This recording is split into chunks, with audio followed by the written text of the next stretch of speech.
네, 오늘 함께 나누실 말씀은 마가복음 4장 21절에서 25절까지의 말씀입니다. 마가복음 강의 20번째 시간인데요. 하나님 나라는 빛으로 드러납니다 라는 제목으로 함께 은혜를 나누고자 합니다. 말씀을 나눌 때 먼저 영상, 아주 짧은 영상인데요. 여러분 잘 집중해서 보시기 바랍니다. 영상 하나를 보면서 시작하겠습니다.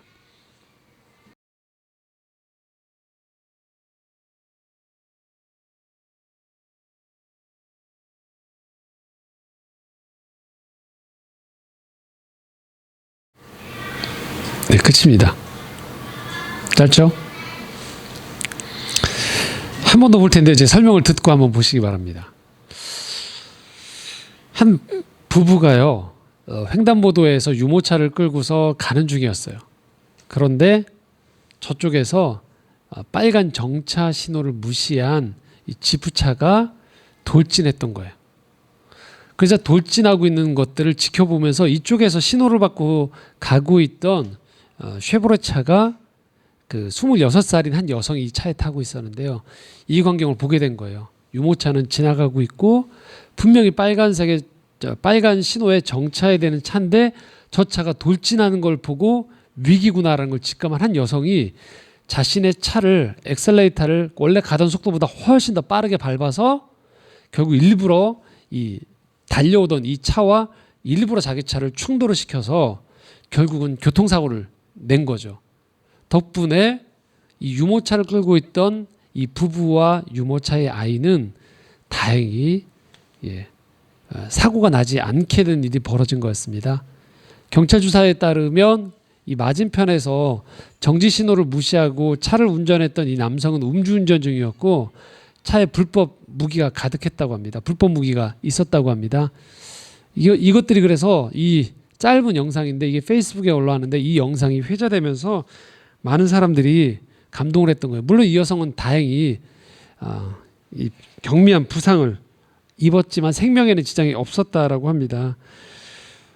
이 누리꾼들이 이 여성의 행동을 뭐라고 표현했냐면 이렇게 표현했어요. 신성한 개입이다. 쉽지 않던데 이 문제에 직접 개입한 거죠. 이걸 신성한 개입이라고. 한 번 더 영상 보실까요? 이젠 주목해서.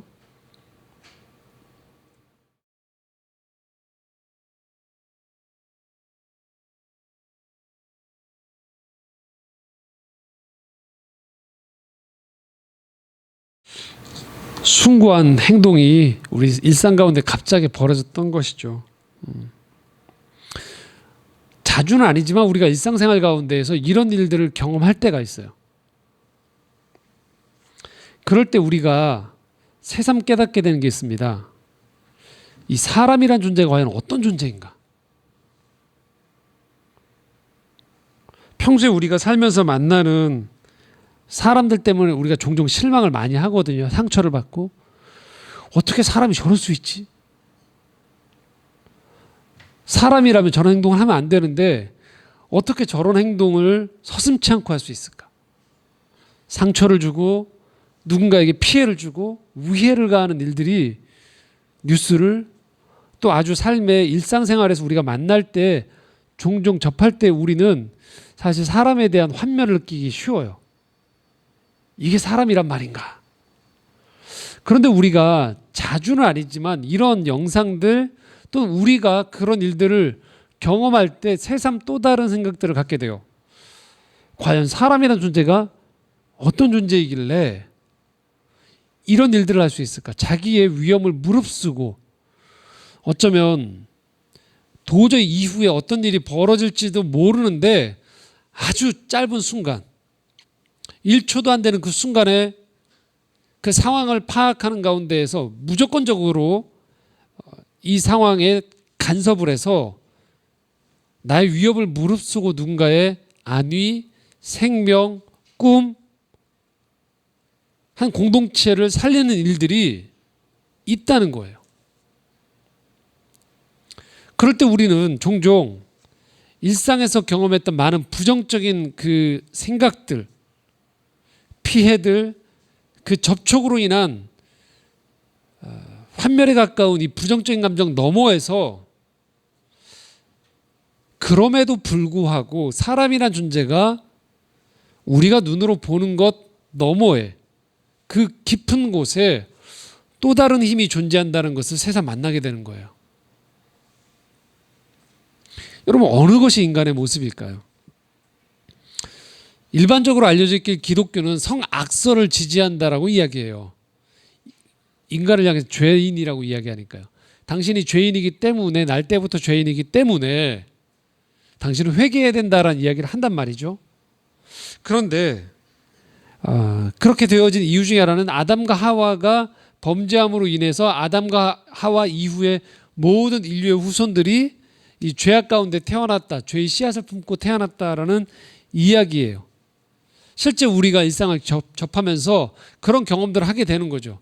세상의 깨어짐들, 이기심들, 탐욕들을 보면서 또 무엇보다도 우리 스스로의 안에 있는 거짓, 어두움들을 보면서 우리는 그렇지, 그럴 때마다 우리가 깨닫게 되는 거예요. 인간이 죄에서부터 태어났구나.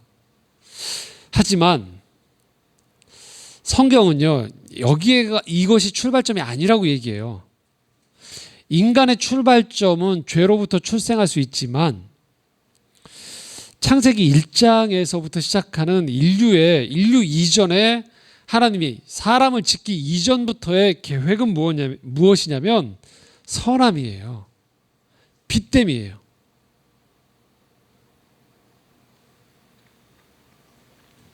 그래서 인간의 지금의 모습은 깨어져 있지만 처음에 디자인된 인간의 모습은요, 하나님의 형상이에요. 하나님을 닮았단 말이에요. 선하신 하나님, 사랑의 하나님을. 이 세상은 비록 깨어져 있고 어두움이 가득하지만 본래의 디자인된 이 세상은요, 하나님이 매 창조물들을 한날씩 창조하시면서 계속 반복하셨던 말씀이 있어요. 바로 보시기에 좋았더라라는 말씀이에요. 우리가 계속 이 마가복음을 나누면서 듣게 되어지고 강조되어지는 말씀이 있어요. 주제가 바로 하나님 나라라는 표현이에요. 이 하나님 나라가 무엇일까? 그것은요, 결국 우리를 지으신 하나님의 형상답게, 사람을 하나님의 본래의 형상답게 회복하는 걸 말하는 거예요. 우리가 사는 이 세상을 하나님 보시기에 좋았던 세상으로 회복하고 거기에서 머물지 않고 더 큰 새 창조로 나아갈 수 있도록 그 힘이 예수 그리스도의 십자가의 능력을 의지하여서 이 일들을 감당해내는 것들이 바로 이 하나님 나라의 비전이고 하나님 나라를 믿고 있고 따르고자 하는 사람들이 나아가야 되는 삶의 방향인 것이에요. 그래서 우리가 이 땅을 살아갈 때의 사명은요, 이 정도가 아니라는 거예요. 죄를 지으면 안 되는구나 정도가 아닙니다. 이 죄를 넘어서서 하나님 나라를 이 땅에 이루면서 나라는 사람이 하나님의 형상답게 살아가는 것, 이 삶으로 부름받았다라는 게 우리의 소명인 것이에요. 이렇게 부르심에 대한 시각이 바뀌어지면 우리는 삶에 대한 태도가 바뀌어지는 거죠. 수동적이고 제한적이면서 우리가 생각하는 어떤 영역들을 이것만 신앙적이고 아닌 것들이라고 배제하는 방식이 아니고요. 이 세상을 바라보는 눈이 능동적이고 적극적으로 세상을 살아가는 쪽으로 바뀌어져야 된다는 거예요. 무조건 외향적으로 살라는 얘기가 아니죠. 무조건 성공지향적, 성취지향적으로 살라는 이야기가 아닙니다. 여러분 삶 가운데에서 할 수 있는 것은 하라는 얘기예요. 도울 수 있는 것은 도우라는 얘기예요. 나눌 수 있는 것은 나누라는 것이죠. 그런 삶을 통해서 우리에게 주어진 이 선하고 아름다운 것들을 회복하고 세상을 그런 식으로 바꿔 나아가는 내 삶이 통로가 되어지고 우리가 거하는 영역들이 그런 세상으로 변하도록 힘써 살아가는 것이 바로 이 그리스도인들의 부르심이라는 거예요. 이 일은 반드시 부자가 되어야만 가능한 일이 아닙니다. 학식이 많아야지만 가능한 일도 아니에요. 공동체 마찬가지 큰 공동체만 가능한 일이 아니라는 거예요. 바로 이러한 부르심으로 우리가 부름받았구나라는 것들을 깨달은 사람들, 그리고 그 일을 위해서 내 시간과 물질과 마음을 쓰는 사람들에 의해서 변화가 일어나는 것이. 우리가 살아가는 삶의 자리에서 누군가가 다른 누군가를 향해서 작은 미소를 건네는 거죠. 작은 친절을 건네는 거죠. 부정과 불의의 순간에 누군가가 거절의 의사를 밝히는 것으로. 내 주변 사람들이 아무도 그렇게 하지 않는다, 그래서 지금 하던 대로 해도 괜찮다라고 이야기할 때 그렇지 않다라고 이야기하면서 그 악순환의 고리를 끊어내고 바른 길을 걷고자 하는 사람의 작은 한 걸음으로 우리는 하나님이 창조하신 사람의 위대함을, 존귀함을, 거룩함을 이 세상 가운데 드러낼 수 있는 것이에요. 오늘 말씀이 바로 이 진리에 대한 우리의 부르심이 어떤 것인지를 깨닫게 해줍니다. 21절 22절입니다. 함께 읽겠습니다. 또 그들에게 이르시되 사람이 등불을 가져오는 것은 말 아래에나 평상 아래에 두려함이나 등경 위에 두려함이 아니냐. 드러내려 하지 않고는 숨긴 것이 없고 나타내려 하지 않고는 감추인 것이 없느니라. 여기에서 등불을 말이라고 표현되는데요. 이 말이라는 건 곡식을 재는 도구를 말해요. 이 곡식을 재는 도구를 방 안에 두었다가 등불을 끌 때 사용했습니다. 그리고 평상은 나무로 된 침상을 말하죠. 자, 우리가 이 등불을 가져오면 숨기지 않는다는 거예요. 꺼트리지 않고 은밀한 곳에 가두는 게 아니고, 등불을 가져왔을 때 등불을 놓는 위치는 드러나는 곳에 놓게 되어 있어요. 그래야 어둠을 밝히니까요. 자, 이 말씀을 통해 우리에게 주는 의미가 뭘까요? 우리라는 존재는요, 숨기 위해서 세상에 태어난 존재가 아니라는 거예요. 도망가기 위해서, 은폐되어지기 위해서 지음받은 존재가 아니라는 거예요. 단절하고 다투고 밀어내기 위해서 세상에 태어난 존재가 아니라는 겁니다. 하나님께서 여러분을 어떤 곳에 보내셨어요? 어떤 상황에 처하게 하셨어요. 비록 그 일들이 인간의 죄악과 모자람과 다툼이 있는 곳에 우리가 들어갈지언정, 그곳이 어두울지언정, 적어도 여러분들을 그곳에 보내셨다라면 우리는 우리만의 몫이 있다라는 거예요. 비출 수 있는 몫이 있다라는 거예요. 그래서 등불은 어둠을 밝히는 고유한 소명이 있듯이 여러분은 여러분만의 인생에 소명이 있다라는 것이에요. 물론 등불이 어둠 가운데 던져지면요, 외로워요. 그리고 꺼트려질 수 있는 위험과 두려움이 몰려오게 되어져요. 하지만 기억할 것이 있어요. 한 등불이 어느 곳에 갔을 때 그 등불이 꺼져버리고 그 등불이 그 어둠을 외면하면 적어도 그 어둠에서 그 등불만이 비춰줄 수 있는 그 밝음이 사라져버린다는 거예요.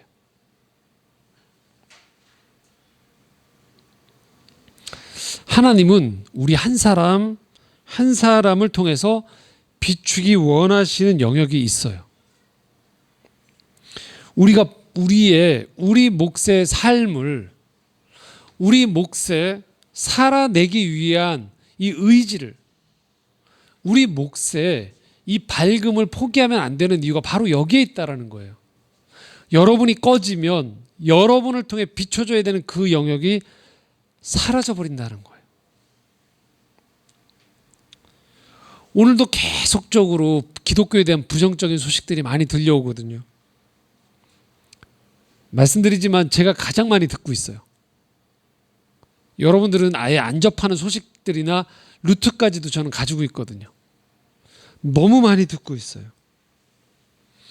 어떤 소식들은 왜곡된 소식들이 있어요. 그래서 조금 더 교정해드리고 이런 것들이 오해가 있습니다라고 풀어드리고 싶은 사건들이 있어요, 분명히.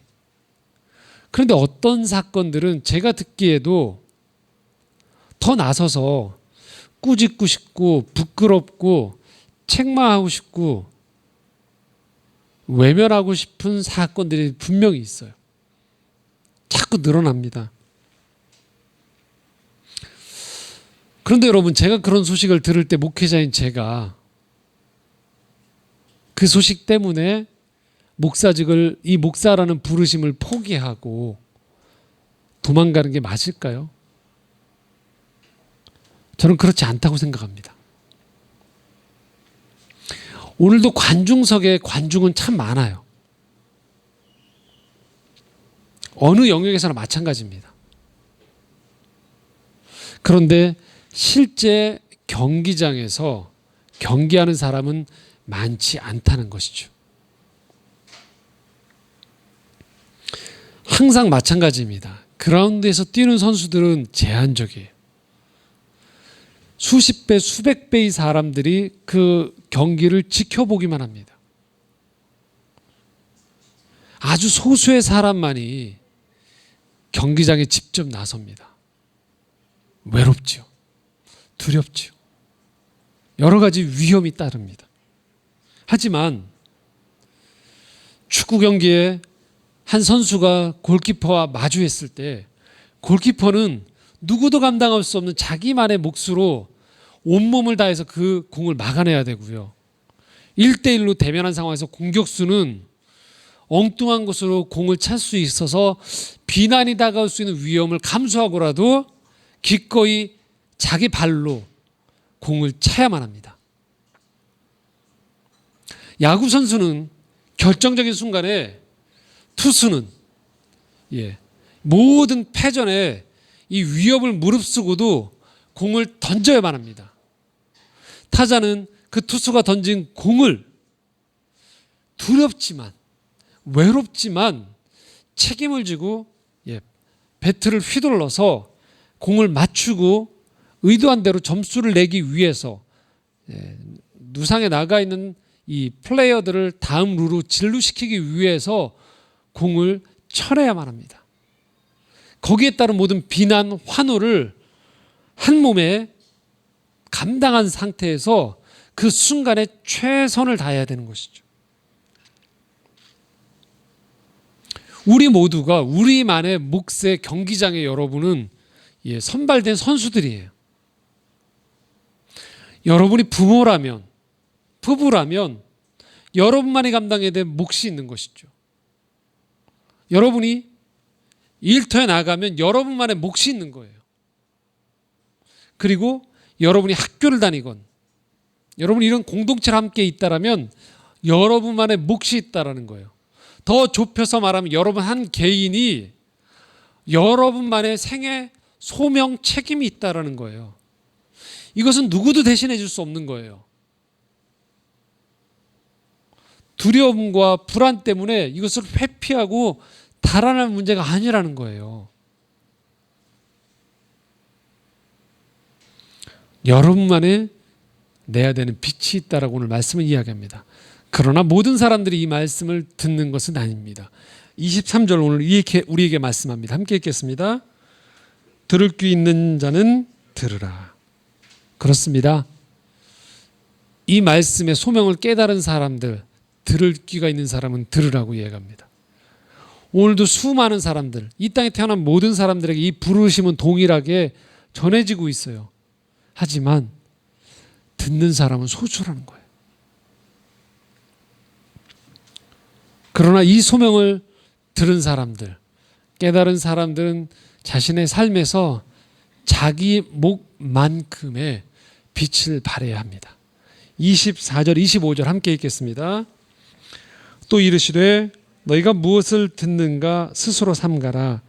너희의 헤아리는 그 헤아림으로 너희가 헤아림을 받을 것이며 더 받으리니 있는 자는 받을 것이요 없는 자는 그 있는 것까지도 빼앗기리라. 좀 말씀이 어렵습니다. 그래서 제가 표준 세번역으로 이 말씀을 함께 다시 번역했습니다. 번역한 말씀을 여러분께 나눕니다. 함께 읽겠습니다. 예수께서 그들에게 말씀하셨다. 너희는 새겨들어라. 너희가 되어서 주는 만큼 너희에게 되어서 주실 것이요 덤으로 더 주실 것이다.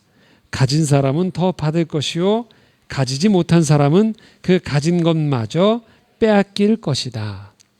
여기서 되어서라는 건 달아서 주는 걸 말하는 거예요. 잘 새겨들어라. 너희가 달아서 어떤 사람에게 주는 것만큼 너희가 받을 거라는 거예요. 그런데 덤으로 더 주실 수 있다라는 거예요. 여기에 포인트는 주는 삶이에요. 빛을 발산하는 삶이에요. 그 부르심이라는 거죠. 이걸 쟁여두고서 숨겨두고 은폐하고 썩 아니에요. 나에게 있는 것 분량만큼을 주는 거죠. 줄 수 있는 것들을. 재능이 됐든 여러분에게 소명이 됐든 여러분의 가지고 있는 생명의 빛을 주변에 주는 거예요. 그러면 그만큼이 우리에게 돌아온다는 것이죠.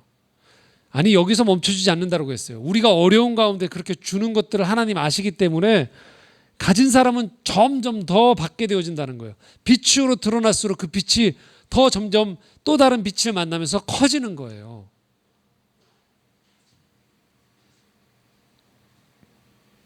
그래서 빛을 소유한 사람들은요, 할 수만 있으면 이 빛이 퍼지도록 나누고 드러내는 삶으로 여러분 사셔야 된다는 것이죠.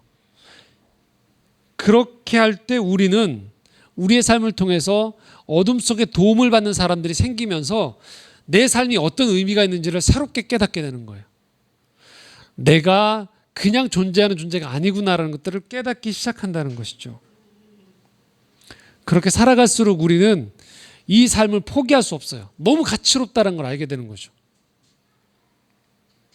하나님은 오늘도 이 생명을 허락받은 사람들, 이 빛의 소명에 부름받은 사람들이 생명을 나누고 빛된 삶을 살기를 원하시는 거예요.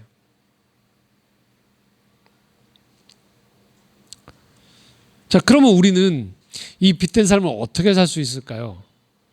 다짐만 하면 아닙니다. 오늘은 한 가지만 좁혀서 말씀을 드릴게요. 하나님이 여러분에게 빛으로 다가오실 때 빛이라는 것은요, 아주 조그만 불씨가 붙으면 그 다음에 활활 타기 시작하는 거예요. 보통 우리는 다 완성된 빛만을 생각해요. 그러나 여러분, 빛은 그렇게 움직여지지 않아요. 생명은요, 한 곳에 생명의 씨앗이 발화가 되어지면, 심겨지면 발화가 될 때, 불은요, 한 곳에 점화가 될 때 변화가 일어나요. 우리가 말씀을 묵상하고 말씀을 듣고 그것을 기도하면서 우리 마음 가운데에서 하나님과 대화를 하는 가운데에서 이것을 실천하는 지점은요, 아주 조그만 지점이에요. 그러니까 오늘 여러분들이 말씀을 묵상하는 가운데 하나의 감동이 올 때 이걸 머리로만 두지 않고 마음과 삶으로 실천하기 시작할 때 그때 빛이 발화가 된다는 거예요. 그냥 머리로만 두고 있으면 일어나지 않아요. 근데 오늘 여러분이 아침에 읽으셨던 말씀 가운데 감동이 왔던 그 말씀을 진리로 받아들이고 삶에서 그 빛을 켜기 시작할 때 거기에 빛이 비춰주는 거예요. 세상을 향해 왜 이렇게 어둡냐라고 탄만하고 다 드러나면, 빛으로 드러나면 그때 내가 가서 나도 빛 하나 보태겠다는 게 아니에요. 여러분 마음이 지옥같이 어두울 때에도 여러분 마음 가운데 다가오는 그 감동의 말씀 하나를 여러분 마음 가운데 비추는 거예요. 여러분의 삶의 자리에 감동이 왔던 그것을 꺼트려 버리지 않고 그대로 두렵고 떨리지만 비춰보시는 거예요. 그럴 때 변화가 찾아와요. 그 영역이 달라지는 거예요. 그래서 진리를 실천해 보는 사람이 진리라는 것이, 하나님 말씀이 진리라는 걸 알게 되는 거예요. 신학을 많이 공부한다고 해서 진리를 진리로 받아들이지 않아요. 많은 신학자가 무신론자예요.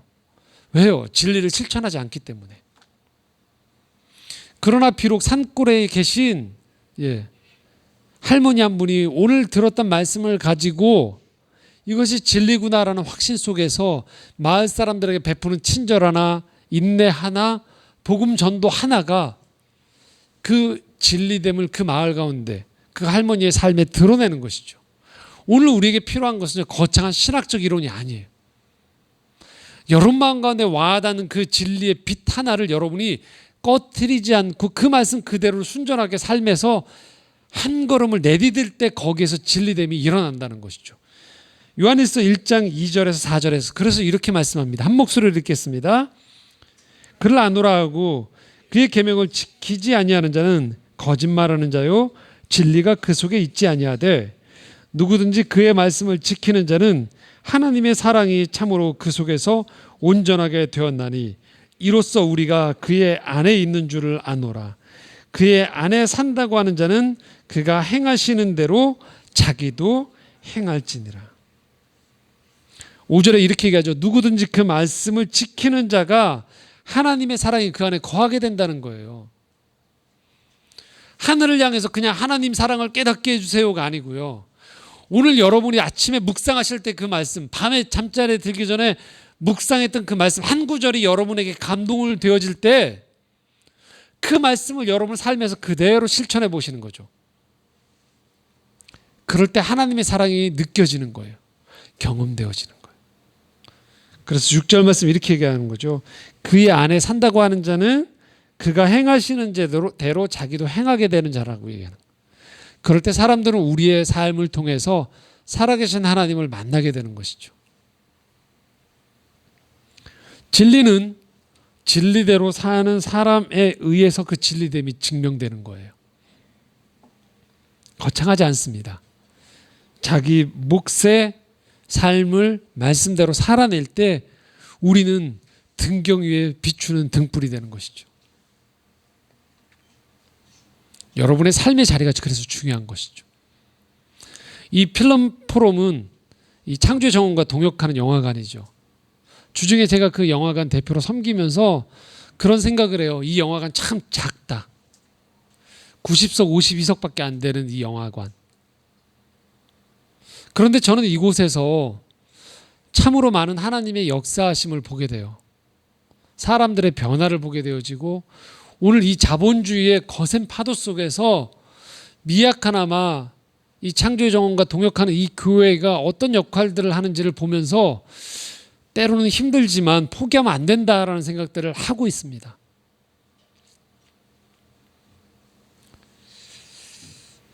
(1년에) 한 번씩 하는 저희 영화제에서 올해 그래서 폐막작으로 북간도의 십자가라는 영화를 선정했었어요. TV 다큐멘터리 2부작으로 만들었던 그 다큐를 그 영화로 압축해서 만들었어요.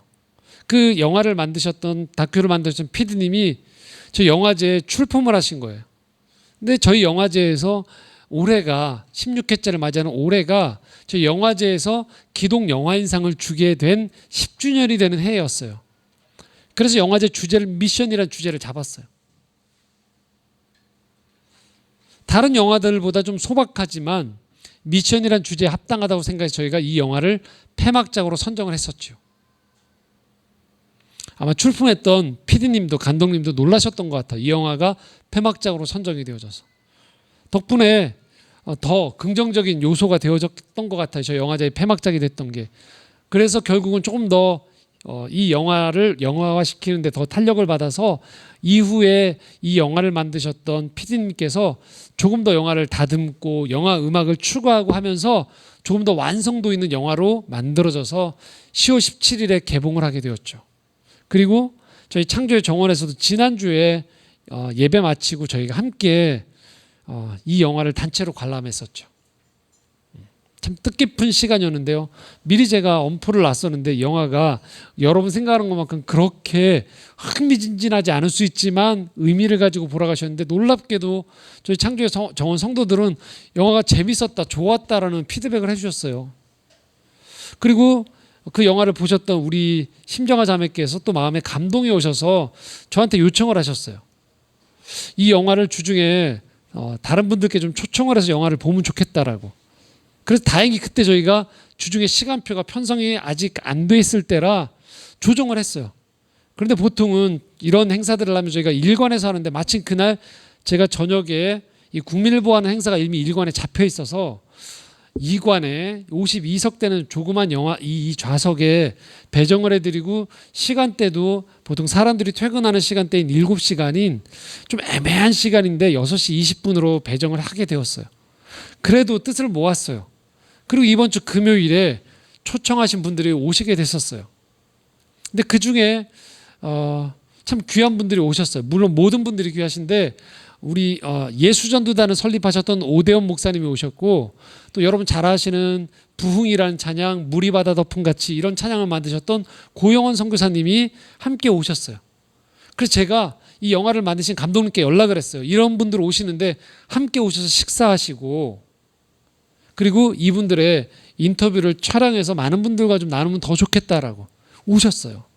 함께 그날 저녁에 같이 식사를 하고 영화를 보셨어요. 우리 정화자매님 통해서 얘기 들어보니까 그날 오셨던 분들 중에 통일을 위해서 기도하신 분들, 또 직접 북한에서 남한으로 오셨던 탈북, 세터민들도 계셨던 거예요. 그리고 통일을 위해서 기도하시는 분들이 계셨더라고요. 일제시대 때 나라를 찾고 또 이후에도 우리가 하나라는 생각 속에서 이 역사에 뛰어드셨던 그리스도인들의 모습이 있었던데, 영화를 보시면서 많은 분들이 우셨다고 하더라고요. 그리고 저희 영화가 끝나고 난 다음에 좀처럼 보기 어려운 장면들이 연출이 됐더라고요. 안 나가시고 거기서 기도를 하시더라고요. 기도회를 하시더라고요. 릴레이 기도를 하시고 또 오대원님이 기도를 하시고, 예정이 없었는데 그 장면을 보시고 감독님이 원래 여기서만 촬영을 하셔야 되는데 황급히 카메라 감독을 들어오시라고 하셔서 함께 기도하는 그 짧은 순간이지만 그 장면을 촬영하시더라고요. 그리고 다시 인터뷰를 하시더라고요. 그게 불과 이번 주 금요일 날, 어제 그저께 있었던 일이에요. 그리고 바로 2시간 후에 영상이 나오더라고요.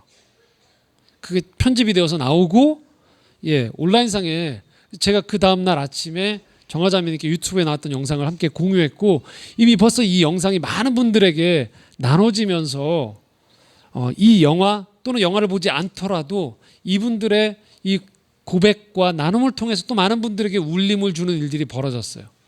불과 지난주에 제가 설교라는 이 시간대만 해도 이 영상은 존재하지 않았어요. 이런 일들은 없었어요. 그런데 함께 우리 창조의 정원 교우들이 영화를 보시고, 또 한 분이 마음의 감동에 따라서 함께 나눔을 제안했을 때 이것들이 엮어져서 또 다른 하나님의 일들이 퍼지고 많은 분들에게 위안을 주고, 또 전국에 있는 많은 사람들에게 울림이 되는 또 다른 영상이 제작이 됐었어요. 그 영상을 함께 여러분들과 나누고자 합니다. 그날 오셨던 분들, 오대원 목사님과 또 고영원 선교사님이 그래서 영화 보시고 난 다음에 바로 이 자리에서, 제가 서 있는 이 자리에서 영화 이 인터뷰를 또 해주셨습니다. 그 영상을 함께 잠깐 보도록 하겠습니다.